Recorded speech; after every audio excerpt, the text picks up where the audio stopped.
कुठलीही गोष्ट परत परत केली की आपल्याला युजली त्याच्यामध्ये एक्सपर्टीज मिळतात, म्हणजे ती गोष्ट आपण खूप जास्त चांगल्या प्रकारे करू शकतो. मग असं नात्यांमध्ये का होत नाही की वर्षानुवर्ष जेव्हा पार्टनर्स किंवा नवरा बायको एकमेकांसोबत राहतात आणि त्यानंतर ते नातं अजून अजून खराब होत जातं, असं का? संवाद संपून जातो, एकमेकांशी बोलायला उरत काहीच नाही. बोलायला गेलं तर वाटतं ऑर्ग्युमेंट्स होणार, कुठलं ऑर्ग्युमेंट किती वाईट स्तरापर्यंत जाईल माहिती नाही. आणि युजली काय असतं की स्त्रियांना वाटतं की समोरचा माणूस आपलं समजतच नाही आहे, म्हणून त्या काय करतात, त्या खूप जोरात लाऊड असतात, जोराजोराने बोलतात आणि त्यामुळे त्या अनहर्ड होतात. आणि पुरुषांना वाटतं की एक तर त्यांना वाटतं मला बोलायला स्कोपच नाही आहे, कारण ही माझं ऐकून घेणार नाही आहे.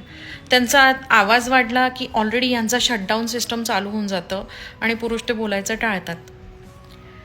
सो तुम्ही अशा कुठल्या सायकलमध्ये जर फसले आहात की जिथे दोष कोणाचाच नाही आहे, तो त्याच्या जागेवर बरोबर आहे, ती त्याच्या जागेवर बरोबर आहे, तिच्या जागेवर बरोबर आहे, वर्ष भरपूर झालेली आहेत सोबत राहायला, पण एक अशी नात्याला ना ठसठशीत गाठ आली आहे आणि ती दिसून पडते आता.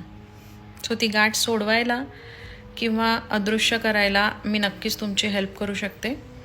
इन पर्सन तुम्ही भेटू शकता मला माझ्या हिलमी 24 क्लिनिकला इन मुंबई, किंवा आपण ऑनलाईन पण बोलू शकतो. चला प्रयत्न करूया नातं पहिलेसारखं करायला. Take care, bye bye.